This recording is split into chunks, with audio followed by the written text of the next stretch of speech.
ആദ്യ ഏകദിന ലോകകപ്പിലെ കിരീട ജേതാക്കൾ. തുടർച്ചയായി 15 വർഷം ഒരു ടെസ്റ്റ് പരമ്പര പോലും നഷ്ടപ്പെടാത്ത ഏക ക്രിക്കറ്റ് ടീം. 2020 ലോകകപ്പിൽ 2 തവണ കിരീടം നേടിയ ആദ്യ ടീം. ക്രിക്കറ്റിൽ ഫോർമാറ്റ് ഏതായാലും വെസ്റ്റ് ഇൻഡീസ് മുദ്ര പതിക്കാത്ത ഇടങ്ങൾ കുറവായിരുന്നു. അവിടെ നിന്നാണ് പ്രധാന ടൂർണമെന്റുകൾക്ക് യോഗ്യത നേടാൻ സാധിക്കാതെയും സ്വന്തം മണ്ണിൽ പോലും തുടർ തോൽവികൾ ഏറ്റുവാങ്ങിയും വിൻഡീസ് ടീം സമീപകാലത്തൊരു ദുരന്തമായി മാറിയത്. വെസ്റ്റ് ഇൻഡീസ് ക്രിക്കറ്റിന് ഇപ്പോൾ എന്താണ് സംഭവിക്കുന്നത്? ലോക ക്രിക്കറ്റിന്റെ അധിപന്മാരായി വിലസിയിരുന്ന വിൻഡീസിന് കഴിഞ്ഞ ഒരു പതിറ്റാണ്ടായി നഷ്ടങ്ങളുടെയും നാണക്കേടുകളുടെയും കണക്കുകൾ മാത്രമാണ് പറയാനുള്ളത്. ഫ്രാഞ്ചൈസി 2020 ലീഗുകളുടെ ശ്രദ്ധ പിടിച്ചുപറ്റാൻ വേണ്ടി മാത്രമാണ് പല വിൻഡീസ് താരങ്ങളും ഇന്ന് ദേശീയ ടീമിൽ കളിക്കാൻ തയ്യാറാകുന്നത്. 1-2 പരമ്പരയിൽ കളിച്ച് പേരെടുത്തു കഴിഞ്ഞാൽ ദേശീയ ബോർഡുമായുള്ള കരാർ ഉപേക്ഷിച്ച് ഫ്രാഞ്ചൈസി ലീഗുകളിൽ കളിക്കാൻ പോകും. ഇന്ത്യയിലെ IPL ഉൾപ്പെടെ ലോകത്തിന്റെ വിവിധ ഭാഗങ്ങളിൽ നടക്കുന്ന ഫ്രാഞ്ചൈസി ലീഗുകളിൽ സ്ഥിരം സാന്നിധ്യമാണ് വിൻഡീസ് താരങ്ങൾ. ഫ്രാഞ്ചൈസി ലീഗുകളിൽ സജീവമാകുമ്പോഴും പ്രധാന ടൂർണമെന്റുകളിൽ ദേശീയ ടീമിനൊപ്പം ചേരുന്ന പതിവ് വിൻഡീസ് താരങ്ങൾക്കുണ്ടായിരുന്നു. എന്നാൽ കളിക്കാരുടെ മേൽ നിയന്ത്രണം കടുപ്പിക്കുന്നതിന്റെ ഭാഗമായി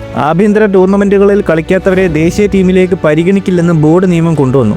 ബോർഡിനോടുള്ള വാശി എന്നതുപോലെ പല സൂപ്പർ താരങ്ങളും ദേശീയ ടീമിൽ നിന്ന് അപ്രതീക്ഷിത വിരമിക്കൽ പ്രഖ്യാപിച്ച് ഫ്രാഞ്ചൈസി ലീഗുകളിലേക്ക് ചേക്കേറി. ഇതോടെ മികച്ച താരങ്ങൾ ഇല്ലാതായ ദേശീയ ടീമിലേക്ക് ആഭ്യന്തര താരങ്ങൾ ഇടിച്ചു കയറാൻ തുടങ്ങി. ടീമിന്റെ നിലവാര തകർച്ചയ്ക്കും അതോടെ തുടക്കമായി. ഏകദിന ലോകകപ്പ് പോലുള്ള ടൂർണമെന്റുകൾക്ക് പോലും യോഗ്യത നേടാനാവാത്ത സ്ഥിതിയായി.